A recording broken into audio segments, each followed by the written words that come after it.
चलिए, परीक्षा मंथन में मैं फिर से आप लोगों का एक बार स्वागत करता हूं और अपने प्रथम सेशन को लेकर मैं आप लोगों के सामने उपस्थित हूं।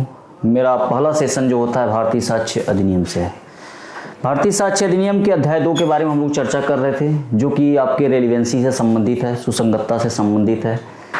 रेलिवेंट फैक्ट क्या है, इस विषय पर चर्चा हम लोग कर चुके हैं। किसको रेलिवेंट फैक्ट कहा जाता है, किसको विवादक तथ्य कहा जाता है, सुसंगतता और ग्राह्यता में क्या संबंध होते हैं, क्या दोनों में डिफरेंस होते हैं, इन सब विषयों पे चर्चा हो चुकी है। जैसा कि एक सामान्य सी बातें होती हैं कि सुसंगत तथ्य वो होता है जिसके बारे में हम विवादक तथ्य के बारे में अनुमान लगाते हैं। यह अनुमान हम 5 से 55 तक के जो प्रोविजंस दिए गए हैं उसके अनुसार हम लोग अनुमान लगाते हैं।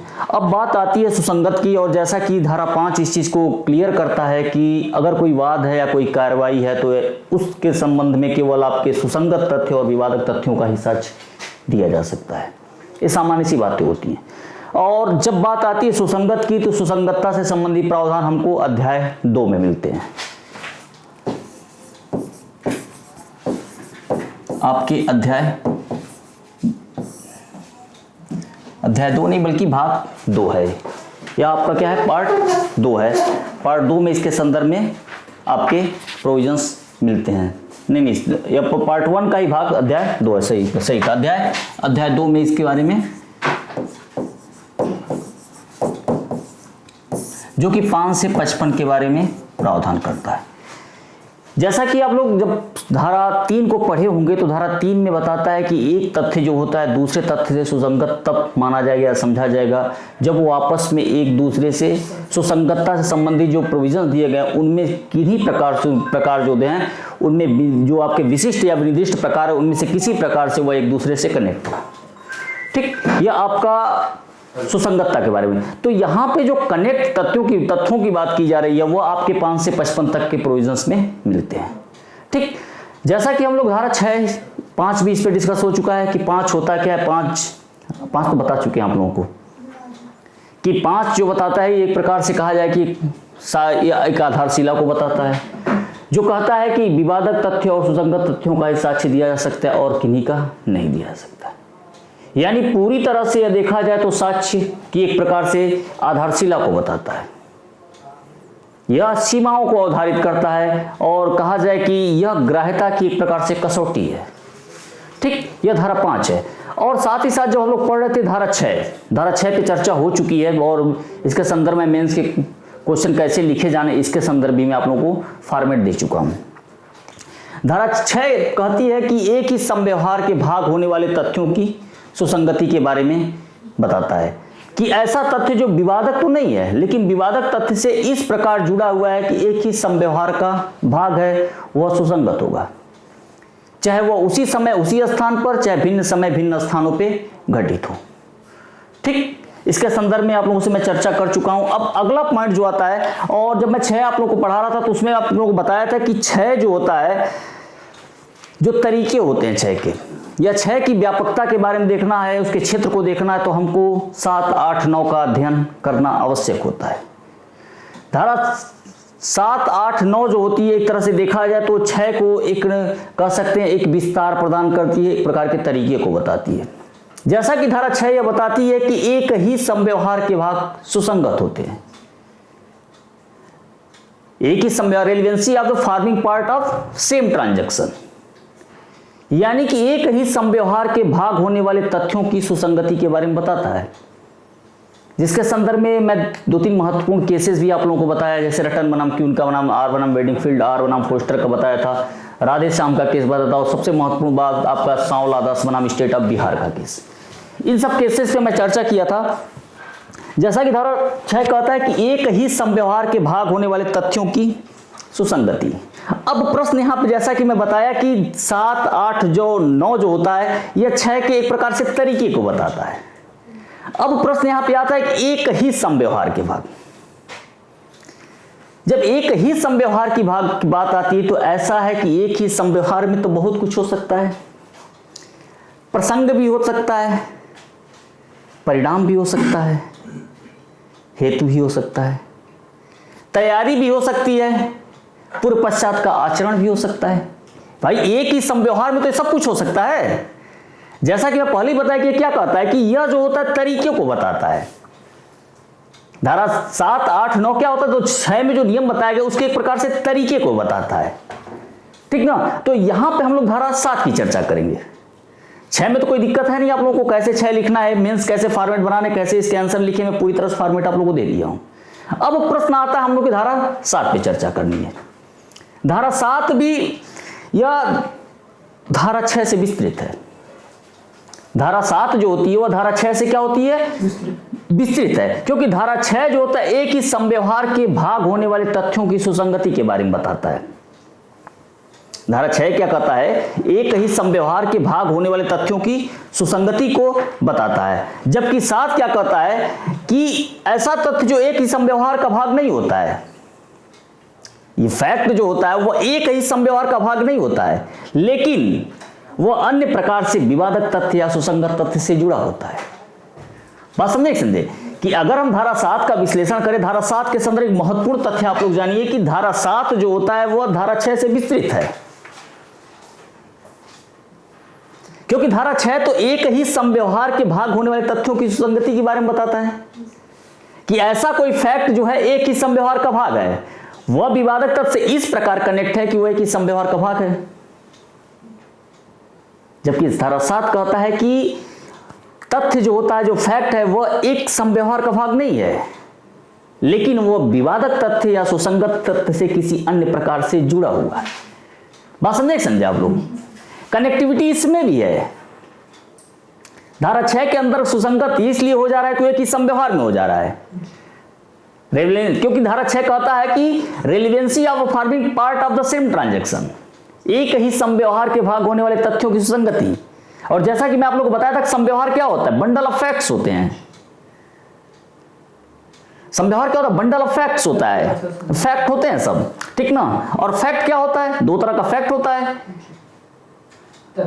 परसीव्ड बाय कॉन्शियस, जो इंद्रियों द्वारा बोधगम्य हो, या फिर मेंटल स्टेटस, मानसिक दशा। तो यहां पे जो बंडल ऑफ फैक्ट होते हैं वो आपके क्या होते हैं, वह एक प्रकार से ट्रांजैक्शन होता है। अब प्रश्न उठता है कि जो बंडल ऑफ फैक्ट है कैसे वह एक ही ट्रांजैक्शन का पार्ट हो जाएगा। इसके संदर्भ में आपको 3 परीक्षण करने रहते हैं, 3 परीक्षण करने, उसमें निरंतरता होनी चाहिए, निकटता होनी चाहिए, और एक क्या था, निरंतरता, निकटता, और एक और फैक्ट उसमें है। तो 3 चीजें जो है आपको उसमें 3 परीक्षण करना पड़ता है। एकरूपता, हाँ, यूनिटी, यानी कि निरंतरता होनी चाहिए, निकटता होनी चाहिए, और एकरूपता होता है। क्योंकि भाई देखिए यहां पे अगर हम संव्यवहार की बातें करें तो यह बंडल ऑफ फैक्ट है, यह बंडल ऑफ फैक्ट है। अब प्रश्न होता है कि बंडल ऑफ फैक्ट जो होता है कैसे इस सेम ट्रांजैक्शन का पार्ट हो जाता है, forming part of same transaction, एक ही संव्यवहार का भाग कैसे हो जाता है। इसके संदर्भ में हमको देखना है क्या होना चाहिए, इसमें निरंतरता है, एकरूपता है, और इसमें सन्निकटता है।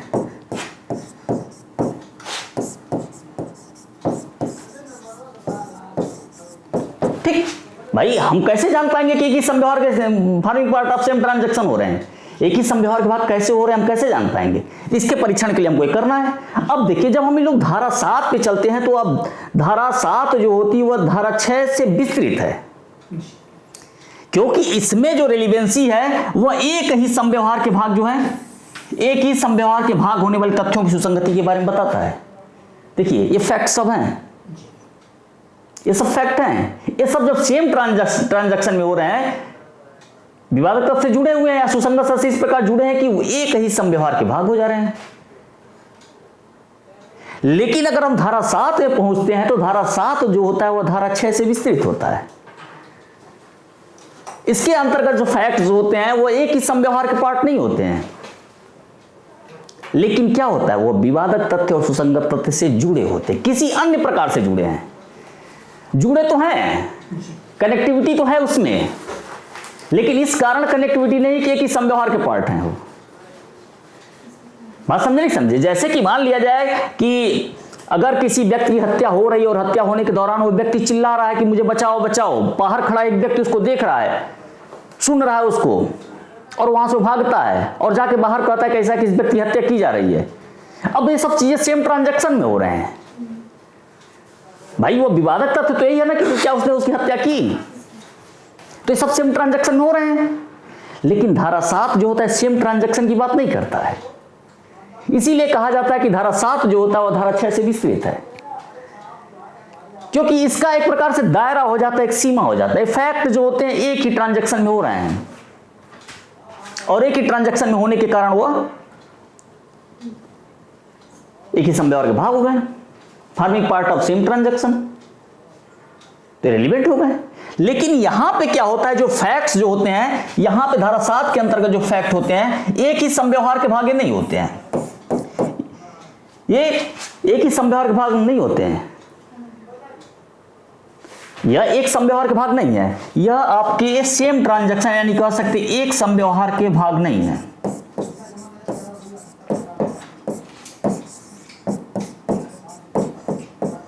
ठीक, पहली बात यानी कि ये एक समव्यवहार के भाग नहीं है, लेकिन यहां पे जो फैक्ट ऑफ इशू है,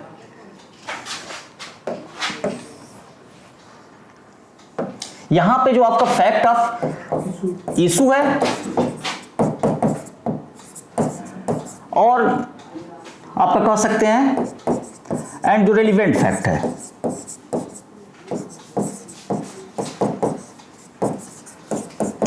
यह क्या होता है, यह फैक्ट किसी अन्य प्रकार से किसी अन्य तरीके से क्या होते हैं, इससे जुड़े होते हैं, एक समव्यवहार के भाग कारण नहीं जुड़े हैं, लेकिन अन्य किसी प्रकार से वह क्या है, विवादक तथ्य और सुसंगत तथ्य से जुड़े होते। भाई धारा 6 में तो सीधी सी बात है कि फैक्ट्स रेलिवेंट तभी होंगे जब forming part of same transaction, जब एक समव्यवहार के भाग है तो सुसंगत हो गए। ऐसे फैक्ट जो होते हैं विवादक नहीं होते हैं, लेकिन विवादक तथ्य से इस प्रकार जुड़े हैं कि एक ही समव्यवहार के भाग हो गए और एक ही समव्यवहार के कारण वो सुसंगत हो गए। लेकिन इसमें जो होता है फैक्ट जो होता है वह एक समव्यवहार का भाग नहीं होता है, वह किसी अन्य तरीके से विवादक तथ्य या सुसंगत तथ्य से जुड़ा होता है। यानी कहने का मतलब इसका दायरा नहीं है, उस तो धारा 6 तो एक दायरे में है ना, किसी ट्रांजैक्शन में होना चाहिए। धारा 7 एक सीमित दायरे की बात नहीं करता है, धारा 7 कहता है कनेक्ट होना चाहिए, आपके विवादक तथ्य और सुसंगत तथ्य से जुड़े होने चाहिए, कोई जरूरी नहीं कि समव्यवहार में। इसीलिए कहा जाता है कि धारा 7 जो होती है धारा 6 से विस्तृत होती है। अब बात क्लियर हो गया? अब इसका समझना नहीं है कि यहां पे कनेक्टिविटी इसमें भी है, लेकिन इस आधार पे कनेक्टिविटी नहीं है कि एक ही भाग हो रहे हैं, forming part of same transaction नहीं है, कनेक्टिविटी है किसी अन्य प्रकार से। बात समझे?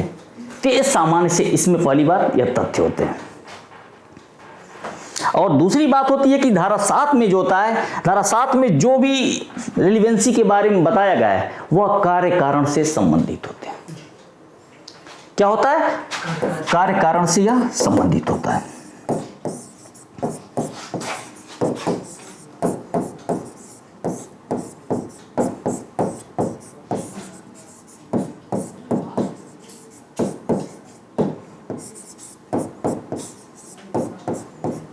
क्या होता है? संबंधित होता है। ठीक, अब देखिए, अब यहां पे हम थोड़ा सा इसको और आगे करते हैं। देखिए, अगर इसके बाद हम लोग को धारा 7 लिखना है पहले, तो सामान्य से पहले इस फैक्ट को आप लोग लिखिए। इसके संदर्भ में, धारा 7 के संदर्भ में सामान्य सी बातें पहले क्या हो सकती हैं।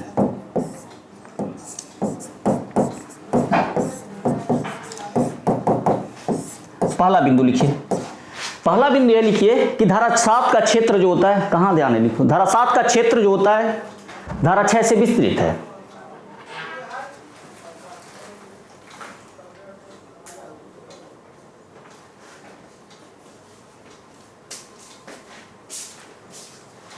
ठीक, धारा 6,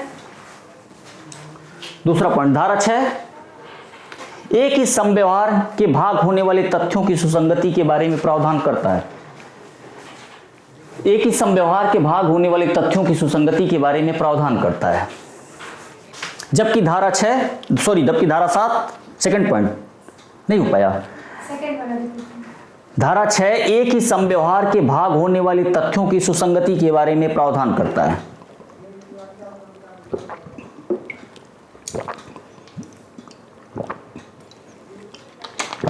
जबकि धारा 7 ऐसे तथ्य को सुसंगत घोषित करता है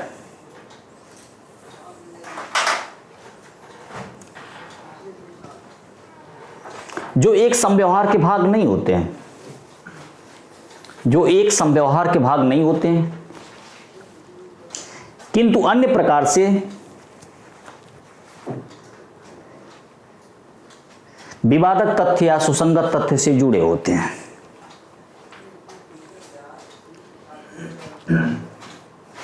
दूसरा पॉइंट हो गया। तीसरा पॉइंट लिखिए, धारा 7 कार्य कारण के सिद्धांत पर आधारित है।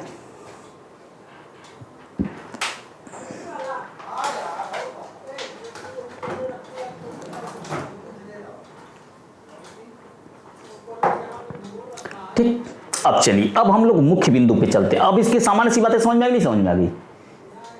यह जो होता है पूरी तरह से, यानी धारा 7 के अंतर्गत जिन तथ्यों की सुसंगति के बारे में बताया गया है वह एक समव्यवहार के भाग नहीं होते हैं, लेकिन विवादक तथ्य या सुसंगत तथ्यों से किसी अन्य प्रकार से क्या होते हैं, वह जुड़े होते हैं। धारा 7 में जो सिद्धांत है वह पूरी तरह से कार्य कारण के प्रिंसिपल पे बेस्ड है। अब बात क्लियर हुई? क्लियर हुई। मेन अंतर समझ में आया नहीं आप लोगों को? धारा 6 और 7 में अंतर समझ में आया नहीं अजय जी? जी। अब चलिए आगे। अब देखिए, अब हम लोग मूल विषय पे चलते हैं, धारा 7 पे।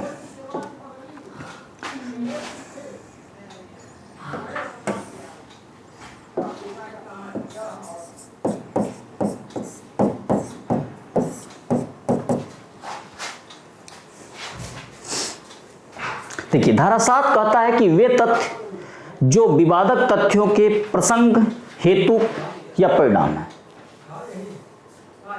यानी इसके धारा 7 किसके संदर्भ में प्रावधान करता है? धारा 7 यह प्रावधान करता है जो विवादक तथ्य या सुसंगत तथ्य के प्रसंग है। प्रसंग मतलब यहां पे हो गया आपका ओकेजन, हेतु काज, और आपका परिणाम या इसको प्रभाव कह सकते हैं। यानी कि धारा 7 में ऐसे तथ्यों की सुसंगति के बारे में बताया गया है जो विवादक तथ्य या सुसंगत तथ्य के प्रसंग हैं, हेतुक है या परिणाम है। बात समझ नहीं समझ आई? और देखिए, प्रारंभिक परीक्षा में प्रश्न पूछे भी जाते हैं कि धारा 7 के अंतर्गत किन तथ्यों की सुसंगति के बारे में प्रावधान किया गया है। तो धारा 7 जो होती है, देखिए पहले सामान्य सी बातें हैं कि ध्यान दीजिए किन विषयों के बारे में बताती, किन की सुसंगति के बारे में बताती है। धारा 7 ऐसे फैक्ट के बारे में बताती है, जैसा कि मैं पहले ही आपसे बताया कि इसके अंदर एक समव्यवहार की बातें नहीं होती हैं, यह विवादक तत्व सुसंगत तत्व से कनेक्ट होते हैं, लेकिन किसी अन्य प्रकार से कनेक्ट होते हैं। अब किसी अन्य प्रकार की बातें हैं तो अन्य प्रकार जो मैं वहां पे आप लोगों से बताया वो अन्य प्रकार आपका यही है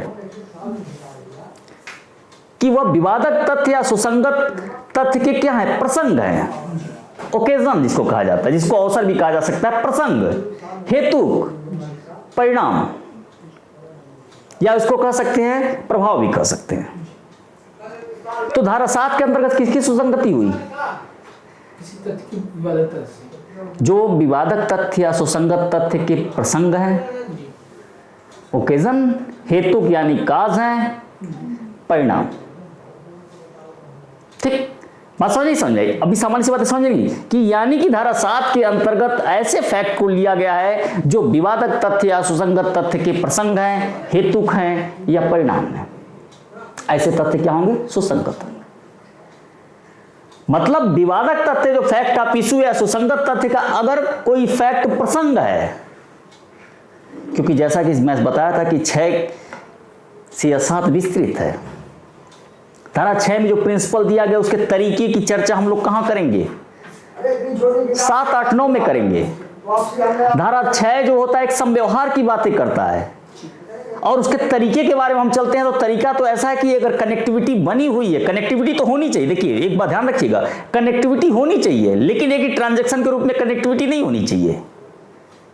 वह कनेक्टिविटी होनी चाहिए प्रसंग के रूप में होनी चाहिए, आपके हेतु के रूप में होनी चाहिए, जिसको काज कहा जाता है, और परिणाम के रूप में होना चाहिए। यानी कि अगर मान लिया जाए ये फैक्ट ऑफ इशू आपका है, ये विवादक तथ्य है, इस विवादक तथ्य के संदर्भ में ऐसा कोई फैक्ट है जो विवादक तथ्य के या सुसंगत तथ्य के प्रसंग के बारे में बताता है, उसके हेतु के बारे में बताता है, कारण के बारे में, या उसके रिजल्ट के बारे में, सॉरी उसके इफेक्ट के बारे में बताता है, वो क्या हो जाएगा? सुसंगत। लेकिन एक तथ्य और है यहां पे कि ऐसा तथ्य जो होता है इमीडिएट या अदरवाइज, ध्यान दीजिएगा, इमीडिएट मतलब निकटवर्ती हो, यह विवादक तथ्य या सुसंगत तथ्य का निकटवर्ती होना चाहिए। अगर सपोज दैट जैसे मान लिया जाए कि प्रश्न ये है कि ए ने, जैसे मान लिया जाए कि एक व्यक्ति है या मान लिया जाए पर्सन ये है, ठीक, यहां पे पर्सन एक बी है, ध्यान दीजिएगा आप लोग, ठीक, यह पर्सन है, इसने ए से क्या किया था? इसने ए से बी आपका ऋण लिया था, या कह सकते हैं धन और आभूषण लिया था।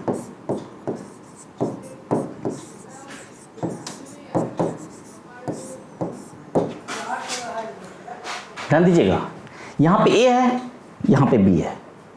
ए ने क्या किया था? बी से आपका धन या आभूषण उधार लिया था। प्रश्न यहां पे यह है कि क्या ए ने बी की हत्या की?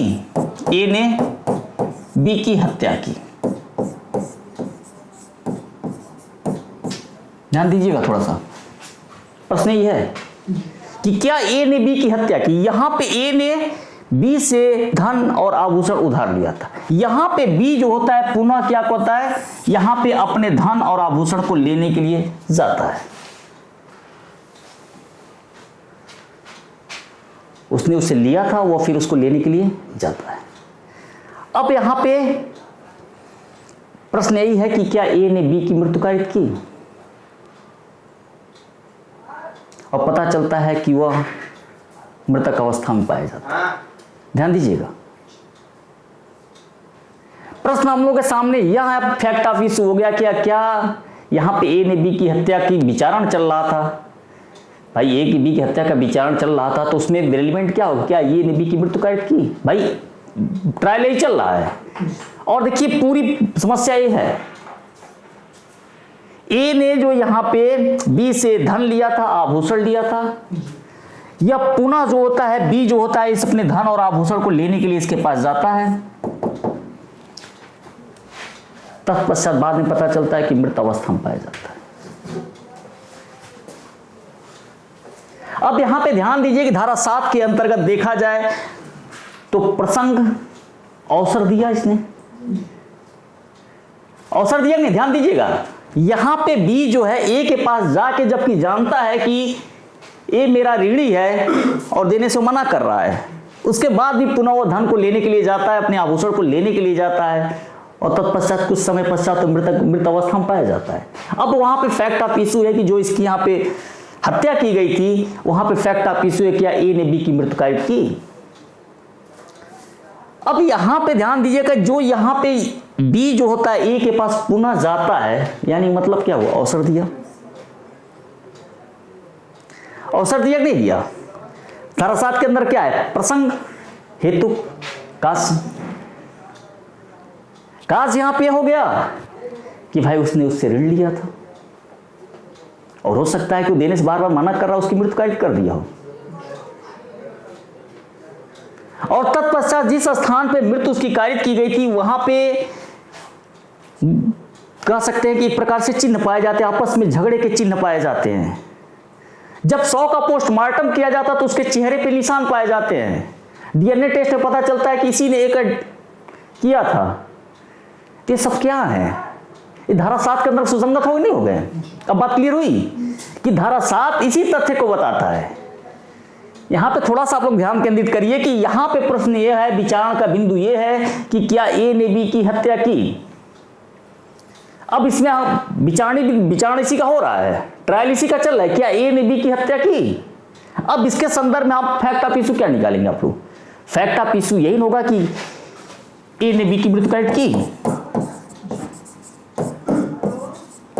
कि क्या ए ने बी की मृत्यु कारित की, क्या इसके मृत्यु कारित करने का आशय था।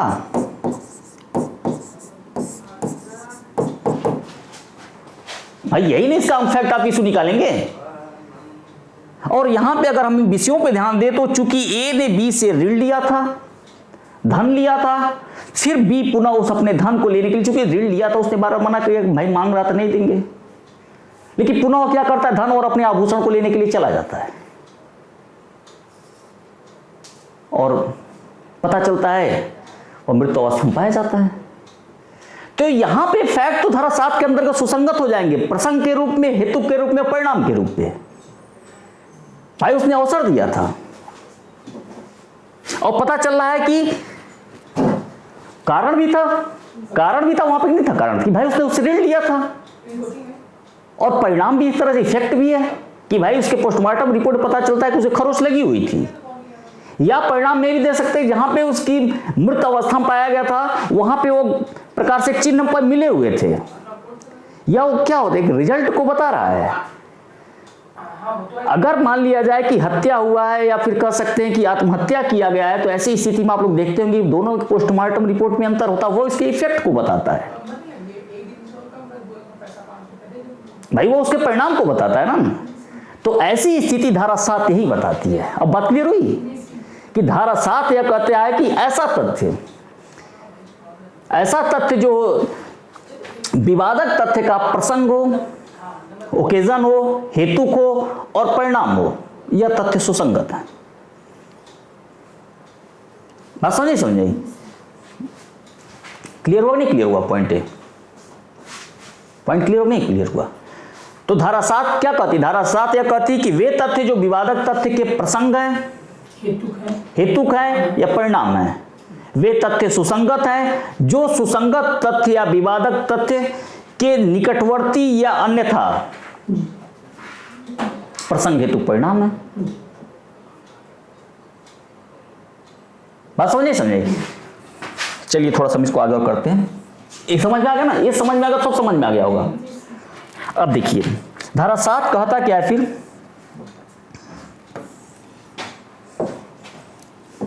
धारा 7 देखिए किस फैक्ट के बारे में बताता है। धारा 7 कहता है कि ऐसा तथ्य जो विवादक तथ्य के, या इस तरह भी लिख सकते हैं, वे तथ्य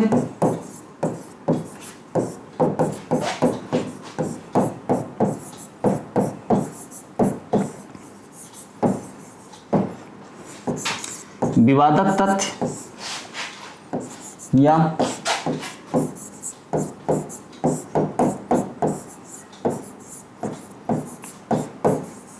सुसंगत तथ्य के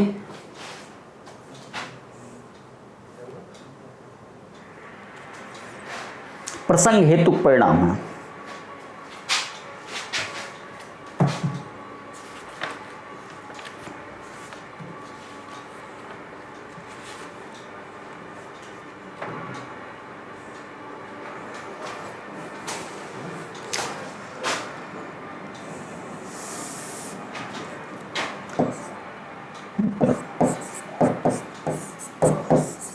प्रसंग जिसको ओकेजन कहा जाता है,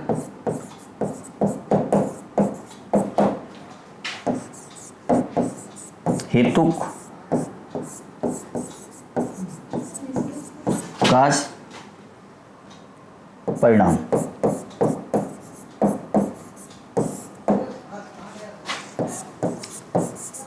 इफेक्ट।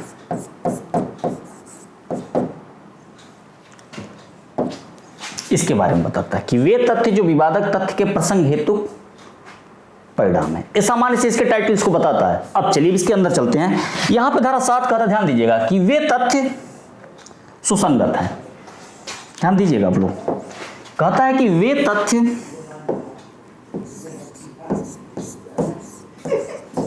सुसंगत है।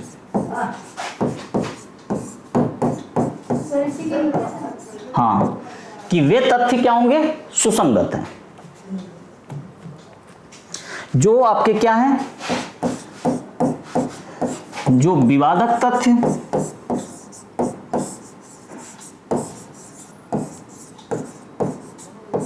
या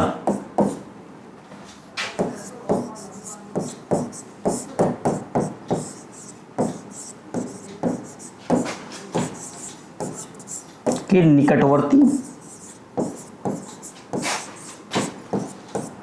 या अन्यथा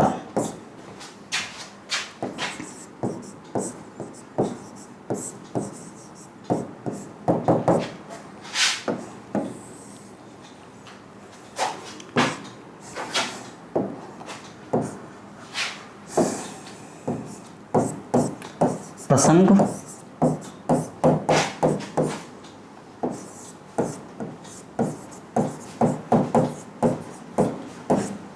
हेतुक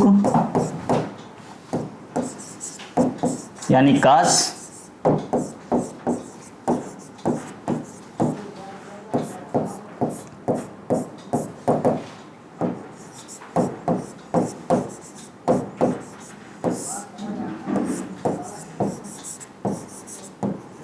इफेक्ट।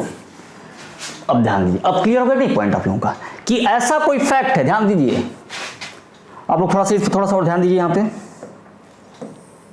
देखिए ध्यान दीजिए यहां पे, यह क्या कर रहा है कि वे तथ्य सुसंगत हैं जो विवादक तथ्य या सुसंगत तथ्य के क्या निकटवर्ती यानी कि इमीडिएट, जिसको अव्यवहारिक भी कहा जाता है, इंग्लिश में उसको इमीडिएट कहते हैं, कंफ्यूज मत होइएगा, इसीलिए मैं इसको यहां कर दिया, इस तरह लिख दिया, निकटवर्ती या अन्यथा अदरवाइज।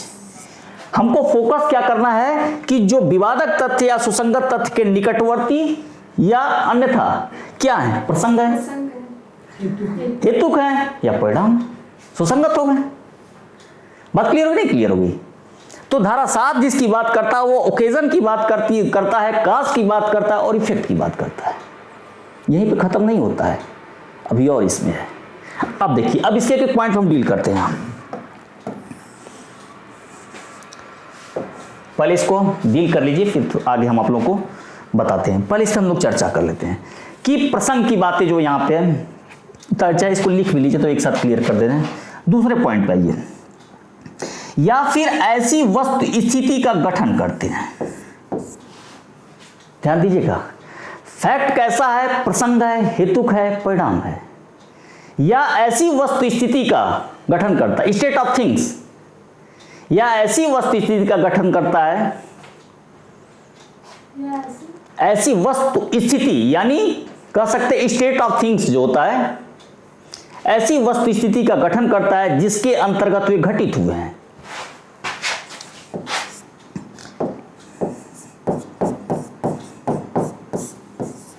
ऐसी वस्तु स्थिति, स्टेट ऑफ थिंग्स,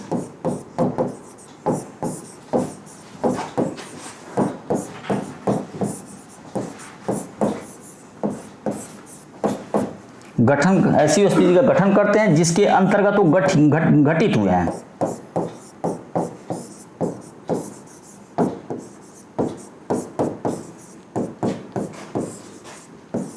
जिसके अंतर्गत वह घटित हुए या घटित होने का अवसर मिला है,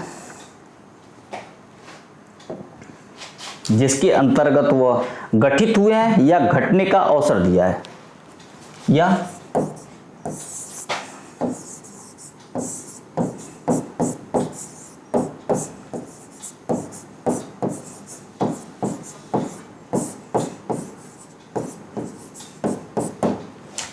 बात क्लियर? ध्यान दीजिए आप लोग,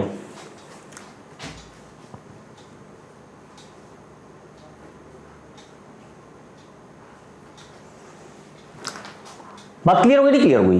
ध्यान दीजिए, पहले आप लोग थोड़ा सा लिखना थोड़ा सा करिए, पहले समझ लीजिए इसको, फिर लिख लीजिएगा। अब हम धारा 7 का अगर विश्लेषण करें तो धारा 7 के अंतर्गत कौन कौन से तथ्य सुसंगत हैं?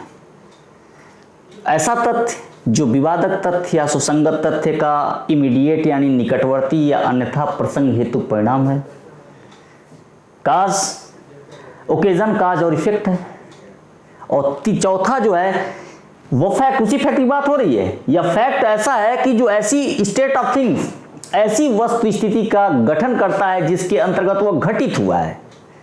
यानी कि इस धारा 7 के अंतर्गत स्टेट ऑफ थिंग्स भी जो होता है वह भी आपका रिलेवेंट हो जाएगा, या जिसके अंतर्गत घटित होने का अवसर दिया गया। जैसे कि सपोज दैट मान लिया जाए कि आप दारू पीते हो, ड्रिंक करते हो, पता चलता शाम को पीने चले जाते हो। एक व्यक्ति जानता है कि आप शाम को इतने बजे 6 बजे जाते हो, ड्रिंक करने के लिए जाते हो, और पता चलता है कि उसी टाइम वो पहुंचता है, आप भाई जानता है कि आप इसी टाइम डेली आपको जाना 6 बजे निकलना है, और आपकी हत्या कर देता है। तो ऐसा फैक्ट भी जो ऐसी वस्तु स्थिति का गठन करता है जिसके अंतर्गत वह घटित होते हैं या घटित होने का अवसर। अब यहां पे क्या हुआ, यहां पे उसकी आदतें, जो आपकी आदतें है कि शाम को 6 बजे आप ड्रिंक करने जाते हो, ये आदतें क्या हैं, घटना को घटित होने का अवसर प्रदान कर रही हैं। वह व्यक्ति जानता है कि आपको 6 बजे ड्रिंक करने निकलते हो या 6 बजे आप सब्जी लेने निकलते हो, डेली आपकी एक आदत है, तो इसके अंतर्गत स्टेट ऑफ थिंग्स भी जो होता है वह भी रिलेवेंट हो जाता है। अब बात क्लियर हो गई? धारा 7 में क्या क्या रिलेवेंट होंगे? धारा 7 में प्रसंग, ओकेजन, हेतु, काज, आपका इफेक्ट और स्टेट ऑफ थिंग्स, या ऐसी वस्तु स्थिति स्टेट ऑफ थिंग्स गठन करते हैं। या तथ्य जो होते हैं क्या होते हैं? ऐसे वस्तु स्थिति का गठन करते हैं जिसके अंतर्गत वह घटित होते हैं, जिसके अंतर्गत वो घटित होते हैं या घटने का अवसर दिया जाता है। बात समझे? यानी कि इसके अंतर्गत हम बात अगर करें समराइज रूप लेकर चलें तो हमको 4 बिंदु मिलते हैं। यहां पे जो रेलिवेंट होंगे फैक्ट, यहां पे जो फैक्ट रेलिवेंट होता है आपका, इसके अंतर्गत देखिए क्या है, पहला आपका ओकेजन है, ठीक, दूसरा जो होता है आपका काज है, तीसरा जो है आपका इफेक्ट है, और चौथा क्या है? State of things. ऐसी वस्तु स्थिति का गठन करते हैं, स्टेट ऑफ थिंग्स गठन करते हैं जिसके अंतर्गत घटनाएं घटित होती हैं या घटना घटित होने का अवसर देते हैं। तो इसके अंतर्गत चौथा तथ्य भी सुसंगत हो जाएगा।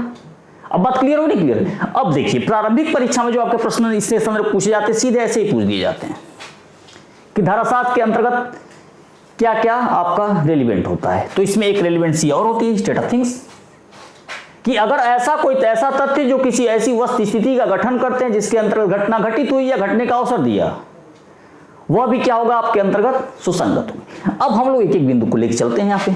अब बात क्लियर हो गई ना? अब चलिए, जैसे कि मान लिया जाए यहाँ पे प्रसंग की बातें, पहले हम लोग एक पॉइंट लेकर चलते हैं, ओकेजन को, प्रसंग जिसको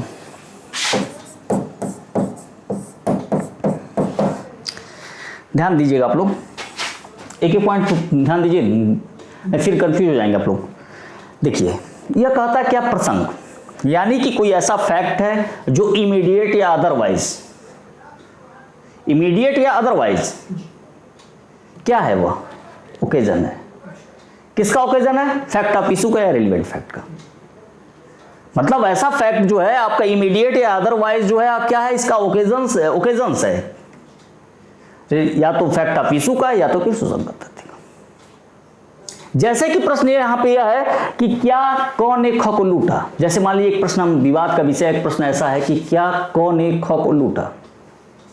ध्यान दीजिएगा, अब प्रश्न उठता है कि लूट के थोड़ी देर पूर्व, ठीक ना, क ख जो होता है अपने कब्जे में जो धन उसके पास होता है उसको लेकर वह मेले में गया और उसने दूसरे व्यक्ति को दिखाया।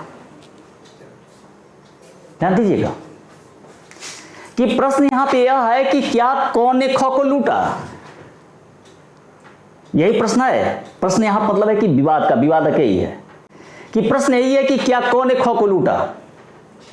लूट के थोड़ी पूर्व ख जो है मेले में गया था, उसके पास धन है, उसने दिखाया भी था उसको। अब यहां पे ध्यान दीजिए कि जब उसको दिखाया था तो मतलब क्या हुआ? अवसर दे दिया। अब देखिए इलस्ट्रेशन के क्वेश्चन आपके डायरेक्ट पूछे जाते हैं, इसलिए मैं इसको कनेक्ट करके डील कर रहा हूं आपसे, हमेशा ध्यान रखिएगा, क्योंकि धारा 6 से लेके 52 तक के हर इलस्ट्रेशन आप लोगों के दिमाग में होना चाहिए और किससे जुड़ा हुआ ये भी ध्यान में होना चाहिए। ये आप लोग हमेशा ध्यान रखिएगा, ठीक ना, उसमें गड़बड़ी नहीं होनी चाहिए। तो यहां पे क्या होंगे? सुसंगत हो गए। सुसंगत हो गए, क्यों सुसंगत हो गए? क्योंकि वहां पे अवसर दिया गया।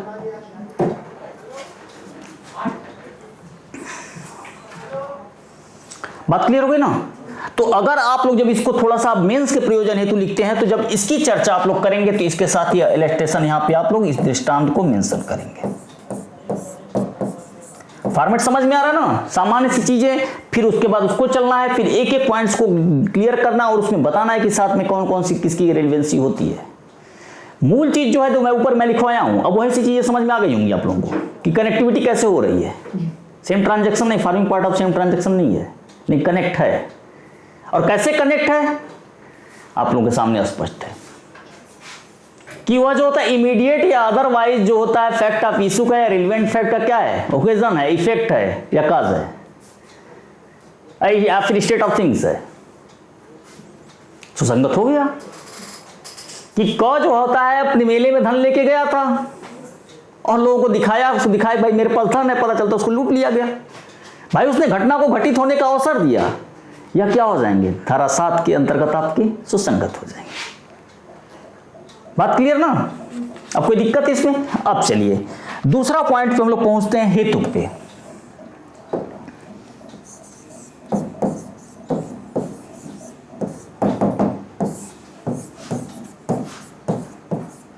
काश पे हेतु मतलब आप लोग कारण होता है। हेतु मतलब समझ रहे आप ना? हेतु और हेतु में अंतर होता है, पता ही नहीं आप लोगों को क्या? हेतु जो होता है मोटिव होता है, जिसकी रेलिवेंसी हमको धारा 8 में मिलती है, और यही क्वेश्चन गलत होता है एग्जाम में। उसमें मोटिव की बात है और इसमें काज की बात है। काज जो होता है वो हेतु से विस्तृत होता है। बात समझ नहीं? अब चलिए हम लोग चर्चा इस पे करते हैं, कारण पे। देखिए कारण जो होता है, कोई भी, जैसा कि आप लोग जानते हैं कि कोई कार्य जो होता है, कोई विशिष्ट कार्य अगर हो रहा है तो कोई कार्य बिना किसी कारण के नहीं होता है। बिना किसी कारण के कोई कार्य नहीं होता। एक सामान्य, जैसा कि मैं पहले ही आप लोग बताया कि धारा 7 का जो प्रिंसिपल है, धारा 7 में जो आपके प्रोविजंस दिए गए हैं वह कार्य और कारण के सिद्धांत पे आधारित है। मैं लिखवाया हूं इसको ना कि वह कार्य कारण के सिद्धांत पे आधारित है। अब देखिए काज की बात हो रही है, तो काज के संदर्भ सामान्य सी बात ये जानिए आप लोग कि कोई कार्य जो होता है बिना किसी कारण के नहीं होता है। कोई कार्य जो होता है बिना कारण तो होगा नहीं। अब देखिए, तो धारा 7 के अंतर्गत ऐसा जो भी कारण हो, विवादक तथ्य या सुसंगत तथ्य जो है वह उससे इमीडिएट या अदरवाइज कनेक्ट होना चाहिए। और क्या होना चाहिए? कारण उसका होना चाहिए, काज होना चाहिए, वो सुसंगत हो जाएगा। ठीक ना? जैसे कि मान लिया जाए कि एक व्यक्ति है, ठीक ना? जैसे कि यहां पे एक पर्सन है, यह ए है, ये आपका बी है। ध्यान दीजिएगा, यहां पे ए के ऊपर आरोप है, इसके ऊपर एक प्रकार से चार्ज लगाया गया है कि इसने ए ने बी की हत्या कर दी। ध्यान दीजिएगा, ए के ऊपर क्या चार्ज फ्रेम किया गया कि ए ने बी की हत्या कर दी। ठीक ना? ए ने बी की हत्या की, चार्ज है, ध्यान दीजिएगा। अब देखिए यहां पे थोड़ी देर पहले जो था, यहां पे बी ने क्या किया था? बी ने ए के विरुद्ध साक्ष्य दिया था।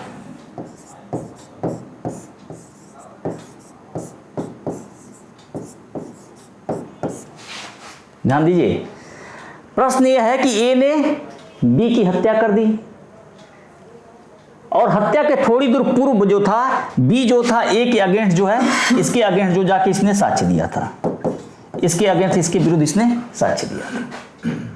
सुसंगत हो जाएगा। कैसे सुसंगत होगा? कारण है। बात समझे? तो ऐसी स्थिति में अगर प्रश्न यह है कि ए ने बी की हत्या की, उसका विचार चल रहा है, और यहां पे था कि हत्या के कुछ समय पूर्व जो था बी ने ए के विरुद्ध क्या हुआ था, इसी के अगेंस्ट जाके इसने साक्ष्य दिया था, धारा 7 के अंतर्गत सुसंगत हो गए। ठीक, एक जैसे कि मान लिया जाए कि प्रश्न एक और है कि ए ने बी की हत्या, ए और बी के बीच मान लीजिए कि ए और बी 2 पर्सन्स हैं और इलेक्शन हो रहा है, चुनाव हो रहा है। इसके दौरान पता चलता है कि दोनों आपके एक दूसरे की प्रतिद्वंदी हैं। चुनाव में जो होता है बी जीत जाता है और जीतने के कुछ देर बाद बी की हत्या कर दी जाती है। कारण हुआ कि नहीं कारण हुआ? कारण हुआ कि नहीं कि भाई चुनाव जीत गया, वह कारण है। तो धारा 7 इसी के बारे में बताती है कि ऐसा कोई तथ्य जो इमीडिएट या अदरवाइज विवादक तथ्य या सुसंगत तथ्य का प्रसंग हो। जैसे प्रसंग की मैं चर्चा आप लोगों से गया, मेले में ले गया था, उसके पास धन थे, उसने दिखाया, उसको लूट लिया गया, ये धारा 7 के अंतर्गत सुसंगत हो जाएगा। कारण के संदर्भ में भाई हर घटना का कोई कारण होता है, तो धारा 7 इसकी बातें भी करता है कि ऐसा कोई फैक्ट जो होता है जो आपके विवादक तथ्यों या सुसंगत तथ्य का इमीडिएट, याद रखिएगा, जो निकटवर्ती हो या अदरवाइज प्रसंग हो, हेतुक हो या फिर परिणाम हो, तो ये आपके हेतुक हो गए। जैसे कि मान लिया जाए एक प्रश्न यहां पे था कि तालाब में जो था एक लाश पाई गई, तालाब में एक लाश पाई गई थी, और जब वो लाश को निकाला गया तो उसका पोस्टमार्टम किया गया। तालाब जब उसको निकाला गया तो वहां पे उसके जब पोस्टमार्टम किया गया तो पोस्टमार्टम में जो चोटें थी वो तो पता चलेगा ही चलेगा, स्वाभाविक सी बात है। साथ ही तालाब के पास जो आपके पद चिन्ह भी पाए गए थे, मतलब कि जब उसको मार के तालाब, प्रश्न यहां पे था कि क्या उसने खुद आत्महत्या कर लिया था या फिर उसको मार के फेंका गया था। जब पोस्टमार्टम के लिए 100 को भेजा जाता है और पोस्टमार्टम रिपोर्ट जब आती है तो उससे पता चलता है कि जो आपके चोटें, जो इंजरी है, इंजरी का काज पता चलता है भाई, पोस्टमार्टम में पता चलेगा। लेकिन साथ ही साथ वहां पे जिस तालाब के पास उसको मार के फेंका गया था, सब या तो हत्या करके फेंका गया था उसने या फिर आत्महत्या कर ली थी, तो तालाब के पास उसके जो पदचिन्ह पाए गए थे वह यह बता रहा था, उसके इफेक्ट को बता रहा था, उसके परिणाम को बता रहा था। पोस्टमार्टम रिपोर्ट में यह भी आया कि उसके चेहरे को नोचा गया था। पोस्टमार्टम रिपोर्ट में भी बताया गया कि उसके चेहरे को क्या किया गया, नोचा गया था, ऐसा खरोचा गया था। मतलब वो उसके इफेक्ट को बता रहा है, पद चिन्ह पाए गए, वो उसके परिणाम को बता रहा है कि आपस में एक दूसरे के, कह सकते एक दूसरे के मारने के लिए लोग उत्प्रेरित थे, एक दूसरे को मतलब चाहते थे परास्त कर दें, वो इसको मार दे, इसको मार दे। उस दौरान उसके चेहरे पे खरोच भी आई थी, उसके शरीर पे भी खरोच आई थी, और साथ ही साथ तालाब जो था, तालाब के पास पद चिन्ह के निशान भी पाए गए थे, फुटप्रिंट भी पाए गए थे। ये सब क्या है, इसके परिणाम को तो बता रहे हैं, उसके इफेक्ट को तो बता रहे हैं। तो धारा 8 जो होता है परिणाम को भी बताती है, ठीक ना। साथ ही साथ जैसे कि मान लिया जाए कि प्रश्न यह है कि ए ने बी की हत्या की, ठीक ना, जहां पे हत्या की गई थी उसके समीप जो आपके गुत्था पाए गए थे, यह उसके क्या है, यह उसके इफेक्ट को बता रही है। ठीक बात समझे इफेक्ट में क्या चीजें होंगी कि यहां पे जिस स्थान पे हत्या की गई थी वहां पे गुत्था पाया था। और लास्ट वाला पॉइंट जो कहता है स्टेट ऑफ थिंग्स, यानी कि ऐसी वस्तुस्थिति का गठन करते हैं जिसको घटना को घटित होने का अवसर प्राप्त करते हैं। जैसे कि प्रश्न अगर है कि क्या ए ने बी की विष के द्वारा मृत्यु कारित की, तो जब बी के ऊपर जो विष का प्रभाव, यानी कि जो पॉइजन दिया गया था, विष का प्रभाव होने से पूर्व उसके स्वास्थ्य की दशाएं और उसकी आदतें, ये सब क्या हैं, घटना को घटित होने का अवसर दे रही है। जैसा कि मैं आप लोगों को एग्जाम्पल पहले ही बताया भाई, उसकी आदतें हैं, ये सब क्या हैं, घटना को घटित होने। विष जब नहीं दिया गया था तो उसके स्वास्थ्य जो था, हेल्थ की दशा क्या थी, वो जानता था कि इतनी भैया हम देंगे तो मर जाएगा, इतना देंगे तो मर जाएंगे, वो जानता था, उसके स्वास्थ्य की दशा के बारे में जानता था। तो घटना को घटित होने का अवसर दे रहे नहीं दे रहे हैं। तो जो घटना को घटित होने का अवसर दे रहे हैं, ऐसी वस्तु स्थिति का गठन कर रहे हैं, स्टेट ऑफ थिंग्स को कॉन्स्टिट्यूट कर रहे हैं जो घटना को घटित होने का अवसर देते हैं, जिसके अंतर्गत घटनाएं या तो घटित होती हैं या घटनाओं का घटित होने का अवसर मिलता है।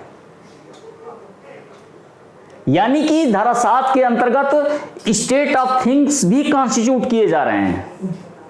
फैक्ट ऐसा है जो स्टेट ऑफ थिंग्स को कॉन्स्टिट्यूट कर रहा है, ऐसी वस्तु स्थिति का गठन कर रहा है जो घटनाएं घटित होती है, जिसके अंतर्गत या तो घटनाएं घटित होती हैं या घटने का अवसर मिलता है या अवसर देती हैं। तो ये पूरे आपके धारा 7। अब कोई इसमें कंफ्यूजन, अब कोई कंफ्यूजन हो बताइए, इसमें किसी प्रकार का कंफ्यूजन हो, किसी तरह से कोई दिक्कत हो बताइए।